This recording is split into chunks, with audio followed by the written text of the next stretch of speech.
Tout d'abord, j'aimerais dire qu'on entend beaucoup de choses par rapport à cette loi sur laquelle nous allons voter le 14 juin.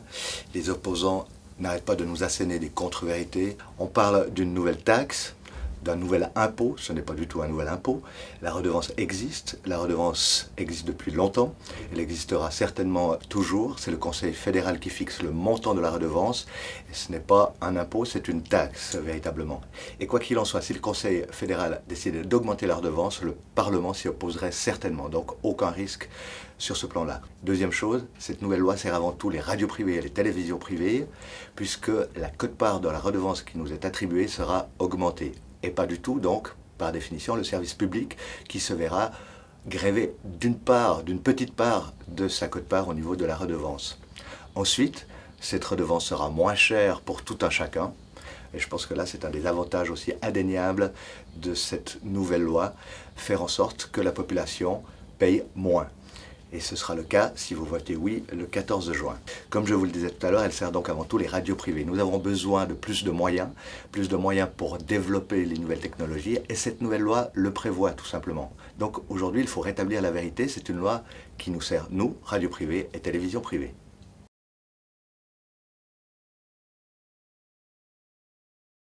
Le référendum qui mènera à cette votation du 14 juin a été déposé par l'USAM.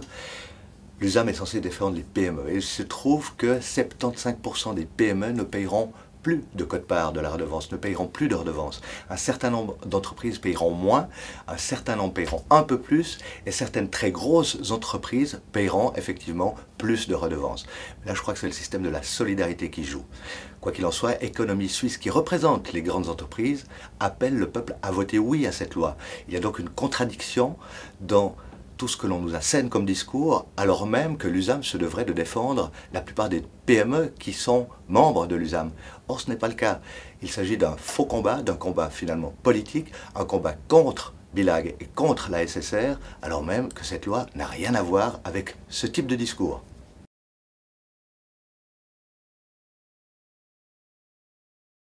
Effectivement, la quote-part de la redevance qui nous est attribuée va augmenter. Elle va passer de 4% aujourd'hui à une fourchette comprise entre 4 et 6%. Cela va nous permettre avant tout de développer les nouvelles technologies que sont entre autres le DAB+, puisque dans cette nouvelle loi est prévue une somme et un montant qui concerne justement ces nouvelles technologies et le soutien à nos radios et télévisions privées à ces nouvelles technologies. Là, ça concerne peut-être plus les radios en ce qui concerne le DAB+.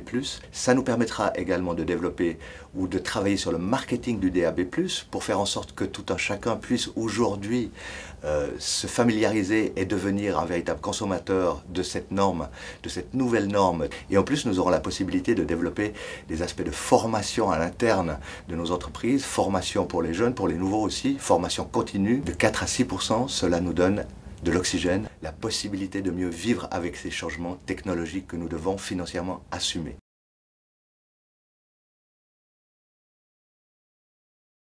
Je ne sais pas si on peut dire que Radio FR serait en danger, elle serait en tout cas dans une situation très inconfortable et totalement dépendante de la réussite économique de l'entreprise. Si le peuple vote non le 14 juin, la situation sera effectivement délicate parce que trouver 350 000 francs par année supplémentaires, cela présente quand même un certain nombre de risques pour une entreprise comme la nôtre.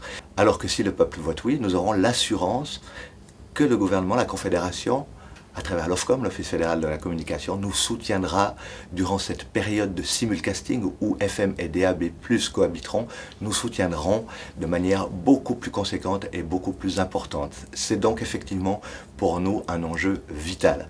Si j'ai un message à vous faire passer, votez oui le 14 juin, votez oui pour nous soutenir, pour faire en sorte que nous puissions vivre de manière un peu plus confortable, de faire en sorte aussi que nous puissions au quotidien vous amener le bonheur que vous méritez, le bonheur d'être avec nous ensemble sur Radio FR, que ce soit Radio Fribourg ou Radio Freiburg, nous avons besoin de vous, vous avez besoin de nous, nous vivons ensemble. Ensemble, vivons cette aventure et votons oui tout simplement le 14 juin.